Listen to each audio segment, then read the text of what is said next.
ఓం శ్రీ గురుభ్యో నమః. ఓం శ్రీ మాత్రే నమః. శుక్రగ్రహం.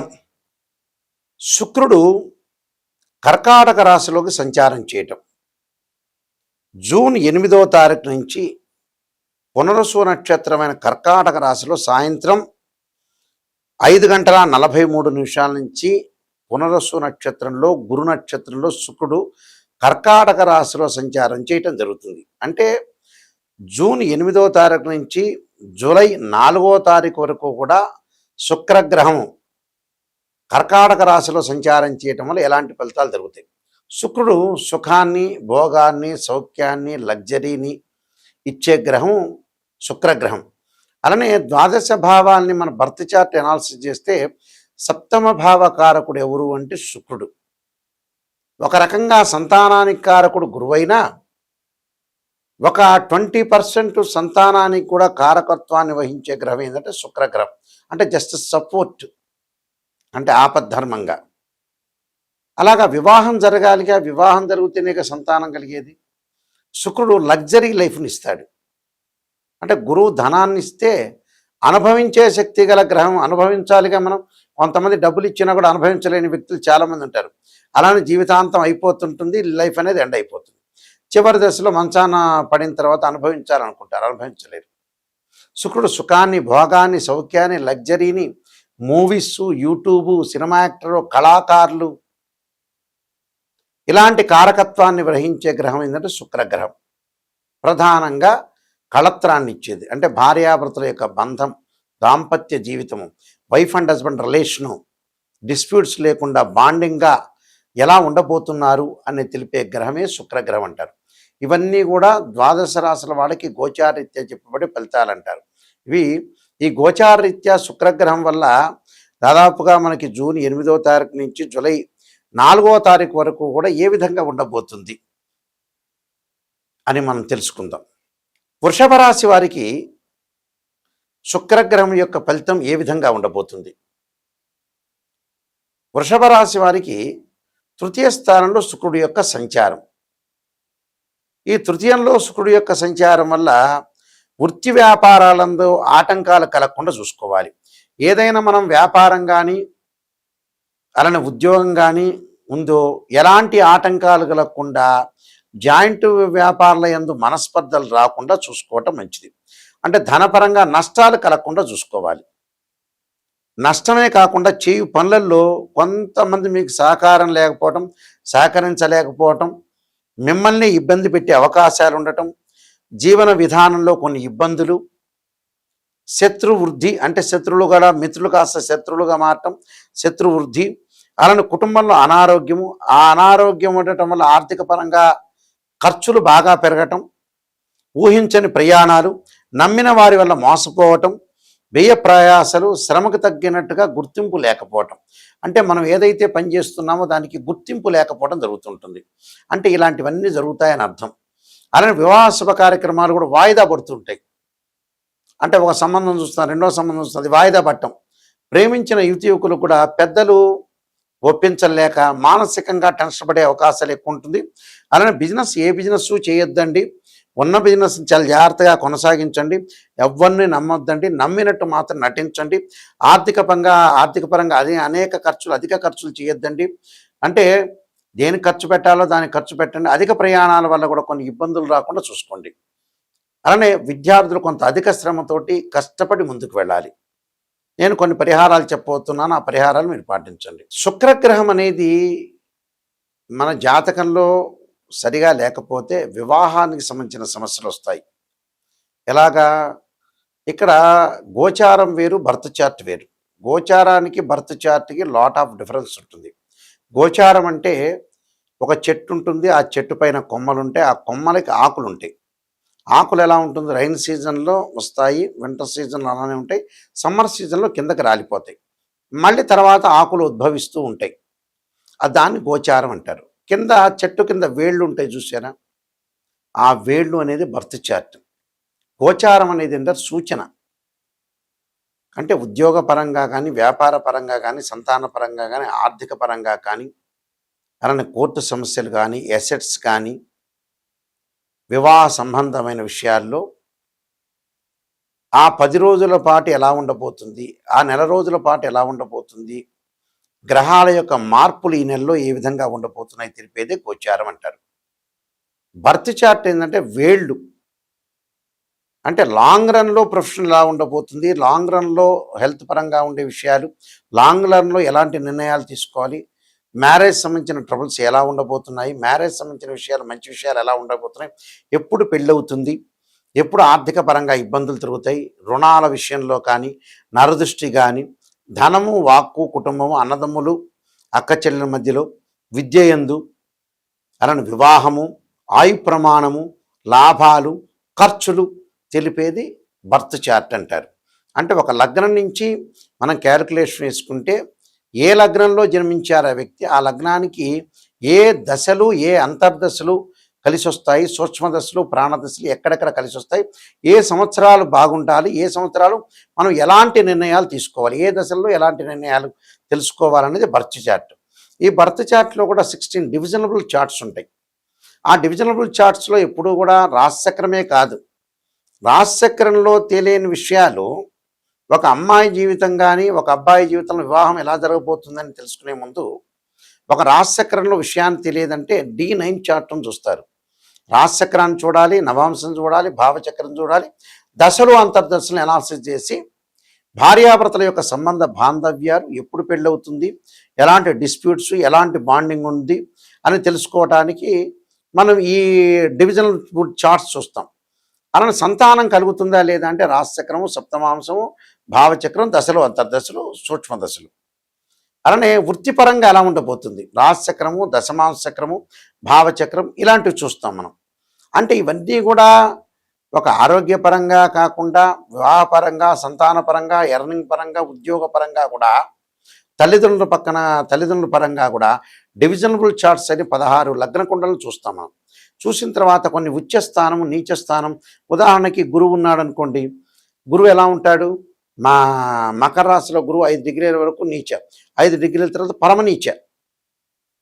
ఇదే శుక్రగ్రహానికి స్వక్షేత్రాలు మనం చూసుకుంటాం. స్వక్షేత్రాలు ఏంది, వృషభ రాశి, తులారాశి స్వక్షేత్రం. శుక్రుడికి ఉచ్చస్థానం మీనం, దానికి సప్తమ స్థానమైన కన్యారాశి నీచస్థానం అంటారు. శుక్రుడు ఎక్కడున్నాడు, యోగం అనుభవిస్తున్నామా లేదా అని తెలుసుకోవాలి. చాలామంది కూడా ఈ మధ్యకాలంలో ఏమిటంటే నెగిటివ్ పాజిటివ్ నుండి ఆలోచన చేస్తున్నారు. ఫార్ములా నెంబర్ 1లో మన జీవితం బాగుపడాలంటే ఫస్ట్ నెగిటివ్ తెలుసుకోవాలి. మంచి ఏముంది, మీరు జాతకం చెప్పించుకున్నప్పుడు ఒక ఆస్ట్రాలజర్ని అప్రోచ్ అయ్యేటప్పుడు మీకే మంచి విషయాలు తెలుసు, మీకే పరిస్థితులు తెలుస్తుంది, మీరే ఎలా ఉన్నారో మీకే తెలిసిపోతుంది. కానీ నెగిటివ్ తెలుసుకుంటే ఏంటంటే ఫ్యూచర్లో మనం రాబోయే విషయాలు నియంత్రణ చేయొచ్చు, ఎలా దాన్ని ఓవర్కమ్ చేయగలుగుతాం, ఎలాగ మన సందిగ్ధ పరిస్థితుల నుంచి మనం ఎలా ముందుకు వెళ్ళగలుగుతాం, అంటే మనకు ఎలాంటి పరిస్థితులు రాబోతున్నాయి, నిజాన్ని తెలుసుకోవాలి. సత్యం అనేది చాలా ఇంపార్టెంట్. అసత్య ధోరణిలో ఉన్నారనుకోండి, మీరు మోసం చేసుకున్నట్టే. ఎందుకంటే చెబుతున్నా అంటే కొంతమంది ఆస్ట్రాలజర్ని అప్రోచ్ అయ్యేటప్పుడు గురువుగారు బాగా చెప్పండి అంటే పాజిటివ్ వాళ్ళకి ఎక్కువ ఇంట్రెస్ట్, నెగిటివ్ ఇంట్రెస్ట్ ఉండదు. అసలు మనం సర్వనాశనం కావడానికి కారణమే పాజిటివ్నే. ఎంతవరకు పాజిటివ్ చూడాలి అంతవరకే చూడాలి, కానీ ఆ నెగిటివ్ని పక్కన పెట్టి అచ్చం పాజిటివ్ అంటే పక్కనోడే పొగుడుతాడు మిమ్మల్ని. ఆస్ట్రాలజర్ వరకు అవసరం లేదు, పక్కన వ్యక్తికి 100 రూపాయలు 200 ఇస్తే పొగడండి అయ్యా అంటే ఓ ముఖ్యమంత్రి తర్వాత మీరే ముఖ్యమంత్రి తర్వాత పొగుడతారు. పొగట్టం వల్ల లాభం ఏంది, మీ జీవితాన్ని మీరే మోసం చేసుకున్నారు, మీ లైఫ్ని మీరే చీటింగ్ చేసుకున్నట్టు అర్థం. అంటే లైఫ్ చీటింగ్. ఫార్ములా నెంబర్ 2 ఇది. ఫార్ములా నెంబర్ 3 ఏంటి, 1, 3 ఏంటి, నెగిటివ్ని పాజిటివ్ చేసుకోవటం, నిజాన్ని తెలుసుకోవటం, నిజాన్ని తెలుసుకొని దాన్ని ఓవర్కమ్ చేయటం అనేది ఫార్ములా నెంబర్ 3 ఇది. అంటే నిజాన్ని తెలుసుకుంటే మన జీవితం అనేది ఖచ్చితంగా మంచి లైఫ్ వస్తుంది. దీనిలో మ్యాథమెటికల్ క్యాలిక్యులేషన్ ఇంపార్టెంట్. ఎలా పడితే అలా జాతకాన్ని చెప్తే ఫలితాలు ఏమి రావు, ఊరికే చెప్పించుకోవటం తప్పితే మీ డబ్బులు దండ తప్పితే ఏముండదు అక్కడ. ద్వాదశ భావాలని మనం 12 గళ్ళు ఉంటాయి. ద్వాదశ భావాల్లో తనుభావమని, ధనభావాన్ని, సోదరభాయి భావాలు ఉంటాయి. ఈ 12 భావాలకి అధిపతులు ఉంటారు. అంటే తనుభావానికి అధిపతి రవి, ద్వితీయ భావానికి గురువు, తృతీయ భావానికి కుజుడు, చతుర్థ భావానికి చంద్రుడు బుధుడు, అలానే పంచమ భావానికి గురువు, అలానే షష్టమ భావం అంటారు రోగాలు, శత్రువులు, రుణాలు తెలిపేది. పంచమ భావం సంతానం, తృతీయ భావం సోదర భావం, పంచమ భావానికి గురు అధిపతి, అలానే షష్టమ భావానికి శని కుజులు అంటే రోగాలు, శత్రువులు, రుణాలు. సప్తమ భావం అంటే వివాహం, కళత్రకారకుడు శుక్రుడు అని అర్థం ఆ భావానికి. అష్టమ భావం ఆయుష్ భావం, శని ఎలా ఉన్నాడు. అలానే భాగ్యస్థానం అంటారు, భాగ్యభావం అంటారు. అంటే భాగ్యస్థానం ఎలా ఉండబోతుంది అంటే భాగ్యస్థానంలో గురువు అంటే రవి గురువును చూడాలి. అలానే దశమ భావం రవి బుధ, అలానే గురువు శనులు. లాభస్థానం గురువు, వ్యయస్థానం శని. అంటే ఈ భావాలన్నీ కూడా మనం అనాలిసిస్ చేయాలి. భావాధిపతులు అంటే ఏంటంటే ఇంటి ఓనర్స్. అలా రాస్యాధిపతి వేరు, భావాధిపతి వేరు. రాస్యాధిపతి అంటే ఏమిటి, మీరు ఒకళ్ళు మేషలగ్నంలో జన్మించారు, మేషలగ్నంలో జన్మించేస్తే ఆ మేషలగ్నంలో జన్మించారంటే వాళ్ళకి ఆ లగ్నం అంటే తనుభావం, ఆ భావానికి అధిపతి రవి. మేషలగ్నానికి అధిపతి ఎవరు, రాస్యాధిపతి కుజుడు. అంటే కుజుడు ఎవరంటే బిల్డరు. తనుభావాధిపతి ఎవరు అని అంటే మన రవి. రవి అంటే ఏంటంటే ఆ ఇంటి ఓనరు. రాస్యాధిపతి అంటే బిల్డర్. అంటే బిల్డర్ ఇక్కడ ఇంటి ఓనర్ ఎవరు, రవి. ఆ బిల్డింగ్ కట్టేవాడు ఎవరు, కుజుడు. దానిలో ఏదైనా బుధగ్రహం ఉందనుకోండి టెనెంట్ అని అర్థం. అలాగ భావాధిపతుల్ని అనాలిసిస్ చెయ్యాలి, డివిజనబుల్ చార్ట్ చూడాలి, మ్యాథమెటికల్ క్యాల్కులేషన్ వేయాలి, నిజం తెలుసుకోవాలి. అప్పుడు మనం పర్ఫెక్ట్ ఆస్ట్రాలజీ పరంగా మనం తెలుసుకున్న వాళ్ళం అవుతాం. నేను కొన్ని ఆస్ట్రాలజీ సంబంధించిన బుక్స్ రాశాను, మేము వంశపారంపర్యంగా చెప్పేస్తాము. అలానే మా నాన్నగారు కూడా శ్రీశైల దేవస్థానంలో ప్రధాన పురోహితులుగా పనిచేశారు. ఆయన కూడా ఇంటర్నేషనల్ ఆస్ట్రాలజీ మెంబర్ ఆయన. అయితే మేము వంశపారంపర్యంగా చెప్పే వ్యక్తులం. అయితే ఇక్కడ నేను నెంబర్ ఆఫ్ ఆస్ట్రాలజీ బుక్స్ రాసి, అందులో కాలసర్పయోగం అని, రాహుకేతులు, ఛాయాగ్రహాలు, అలానే కాలసర్పయోగ చంద్రిక, అలానే జాతక చంద్రిక, వివాహ మార్తాండము, సర్వదేవతా గోత్రులు పార్ట్ 1 పార్ట్ 2, పుత్రగణపతి వ్రతము, స్వప్నశాస్త్ర ఫలదీపిక, బృహత్ పరిహార సింధు, నవగ్రహ దోషాలు పోవటానికి దశమహావిద్యల యొక్క స్తోత్ర పారణాలు, ప్రొడక్షన్ ఆఫ్ ఆస్ట్రాలజీ, ఇన్ని రకరకాల పుస్తకాలు అనేవి నేను రాశాను. ఈ పుస్తకాలు కూడా, ఈ బుక్స్ కూడా రాజమండ్రిలో ఉన్న మోహన్ పబ్లికేషన్ వారి దగ్గర దొరుకుతాయి. ఈ పుస్తకాలు మా దగ్గర కూడా దొరుకుతాయి. మా వెబ్సైట్ www.nayakanti.com, nayakanti.in చూడండి. ఎప్పుడైనా సరే నిజాన్ని తెలుసుకునే వాళ్ళు, నాయకంటి మల్లికార్జున శర్మ గారి దగ్గర బాగుపడతాననుకునే వ్యక్తులు మాత్రమే నాకు ఫోన్ చేయండి. నేను బాగుపడాలి, ఖచ్చితంగా డెవలప్మెంట్ చెందాలి అనే వ్యక్తులు మాత్రమే నాకు ఫోన్ చేయండి.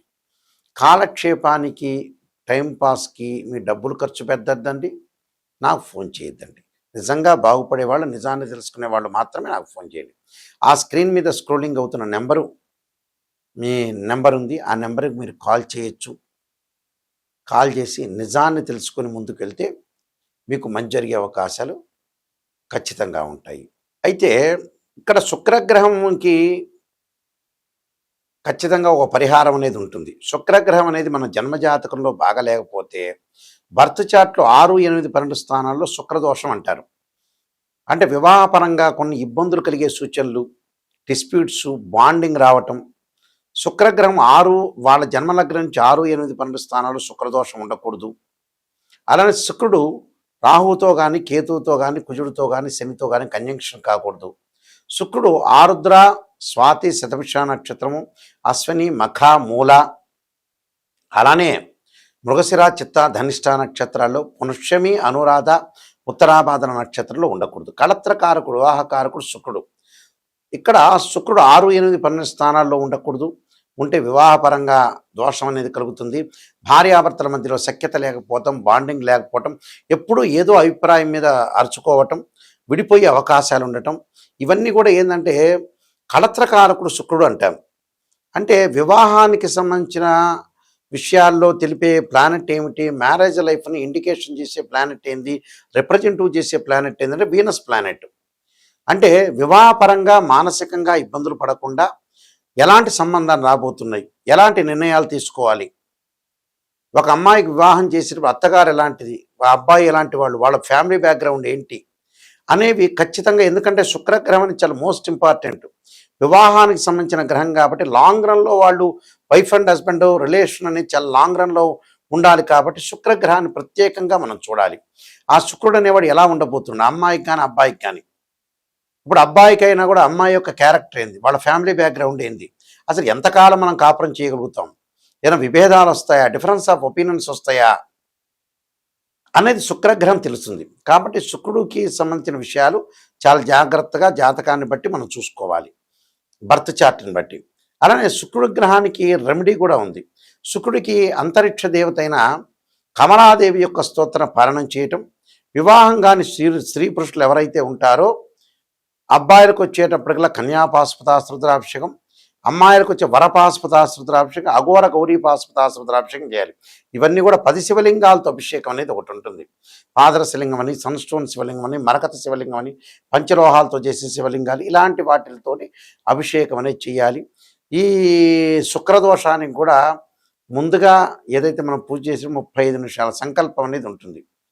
ఎలా పడితే అలా చేస్తే పూజలు ఫలించవు, విరక్తి భావం కూడా కలిగే అవకాశం ఉంటుంది. ఎందుకంటే చాలామంది కూడా పెట్టుబడులు పెట్టి రకరకాల ఆస్ట్రాలజర్ తెలియని వ్యక్తులతో సంప్రదించి వాళ్ళేదో చెప్పి ఏదో రకంగా పూజలు చేసి ఎక్కడో సామూహికంగా పూజలు చేయటం వల్ల చాలాసార్లు పూజలు ఖర్చు పెట్టి అసలు వాళ్ళు దొరికేటప్పటికల్లా వీళ్ళు పూజలు చేయలేక విరక్తి భావం కలిగి డబ్బులు లేకుండా నీరసించిపోయే అవకాశాలు ఖచ్చితంగా ఉంటాయి.